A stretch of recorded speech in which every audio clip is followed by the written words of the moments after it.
Depuis septembre 2014, un conflit oublié se joue au Yémen. Combats, bombardements aériens, risque de famine, ce pays de 27 millions d'habitants s'enlise dans une guerre civile et régionale. Conséquence, des milliers de morts, mais aussi l'effondrement d'un État. Malgré l'urgence, cette guerre silencieuse fait rarement la une. Pourtant, les risques sont nombreux, et pas seulement au Yémen.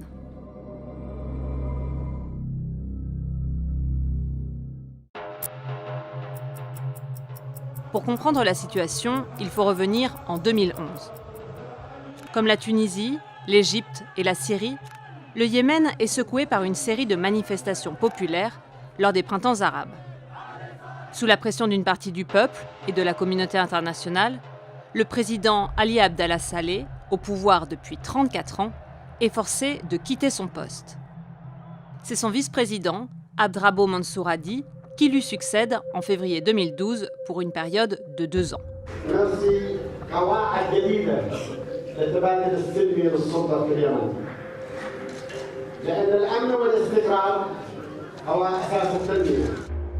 Mais ce processus de transition politique est mal ficelé et au bout de 2 ans, il est totalement bloqué. Un mouvement armé issu du nord du pays, la rébellion houtiste, l'achève en prenant le contrôle de Sanaa, la capitale, à partir de septembre 2014. Très vite, avec l'aide de militaires fidèles à l'ex-président Saleh, les rebelles s'emparent de la quasi-totalité du Yémen et menacent Aden, le grand port du Sud. Le 25 mars 2015, le vice-président Hadi est forcé à l'exil. L'Arabie saoudite décide alors d'intervenir militairement au Yémen. Riyad craint l'alliance qu'a scellée son grand rival régional, l'Iran, dirigé par Hassan Rouhani, avec les houtistes chiites. Et le nouveau roi Salman, qui vient d'arriver au pouvoir, entend désormais contrer l'influence croissante de l'Iran dans la région. C'est son fils, Mohammed Ben Salman, qui va mener cette guerre. L'opération militaire est appelée « Tempête décisive ». Elle rassemble une coalition de pays arabes sunnites derrière l'Arabie saoudite. The objective is to defend the legitimate government of President Hadi from the takeover attempts by the Houthi militias in Yemen. Une résolution du Conseil de sécurité de l'ONU appuie cette opération militaire et les États-Unis fournissent de leur côté une aide logistique et de renseignement à Riyad, même s'ils doutent de cette initiative. L'intervention saoudienne, qui ne devait durer que quelques semaines, s'enlise. À partir de l'été 2015, les principaux fronts ne bougent quasiment plus. L'Arabie saoudite continue de bombarder depuis les airs, mais déploie peu de troupes au sol. Ce sont des forces yéménites, principalement issues du sud du pays, qui font le travail. Au nord, dans la partie la plus peuplée du pays, les houtistes cimentent le pouvoir. Au sud, les zones libres sont divisées, violentes et animées par un fort mouvement séparatiste, qui rivalise avec le gouvernement en exil. Depuis le début du conflit, les bombardements de l'armée saoudienne ont été meurtriers pour les civils. Riyad a frappé des installations portuaires et des usines, mais aussi des bâtiments résidentiels, des marchés et des mariages.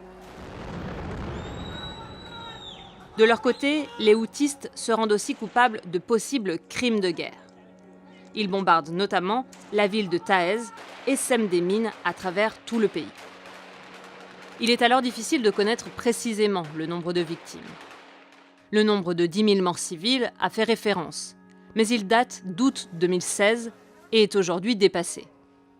Une estimation indépendante évoque quant à elle un nombre total de plus de 50 000 Yéménites tués par les combats.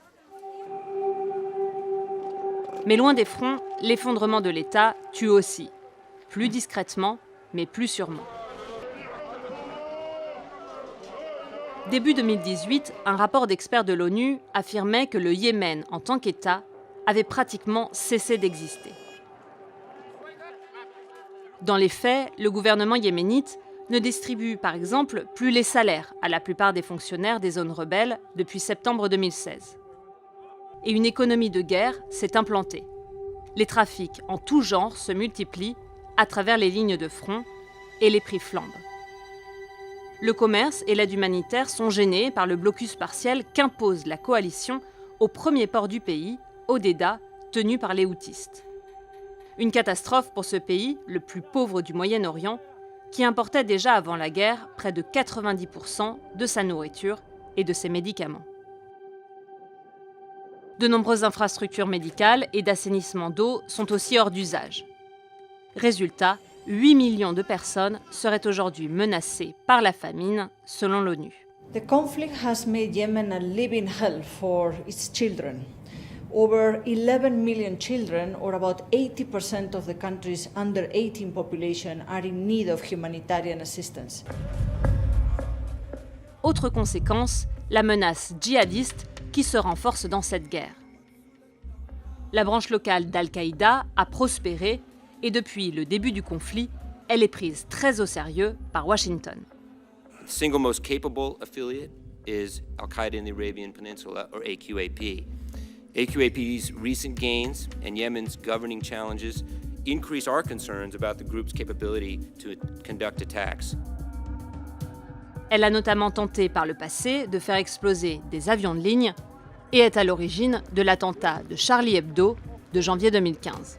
La France est aujourd'hui devant un choc qui est celui d'un attentat, car c'est un attentat terroriste. Ça ne fait pas de doute.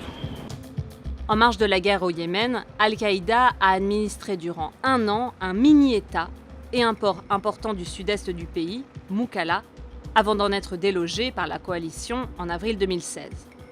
Depuis, les Émirats arabes unis mènent une chasse efficace aux djihadistes avec l'aide de frappes intensives de drones américains.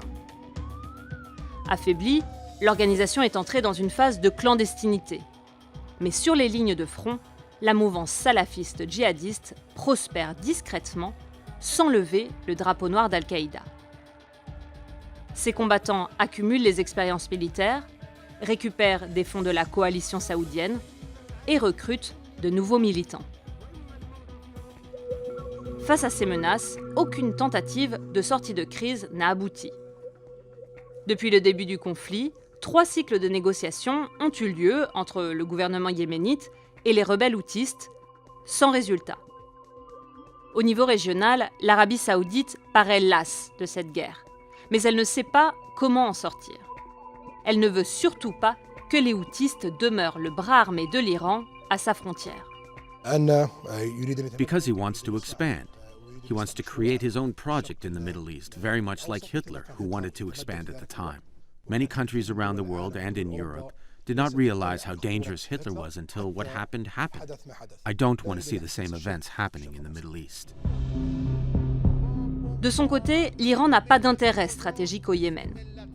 Le pays se contente de faire souffrir son grand rival saoudien à peu de frais. Enfin, au niveau international, l'ONU ne cesse de mettre en garde contre une catastrophe humanitaire d'une ampleur inédite. It's important to realize that the priority now is to stop the war. Les alliés européens et américains de l'Arabie saoudite sont de plus en plus critiqués pour leur livraison d'armes à Riyad. Ils expriment leur gêne, mais rechignent à se saisir du dossier au Conseil de sécurité de l'ONU.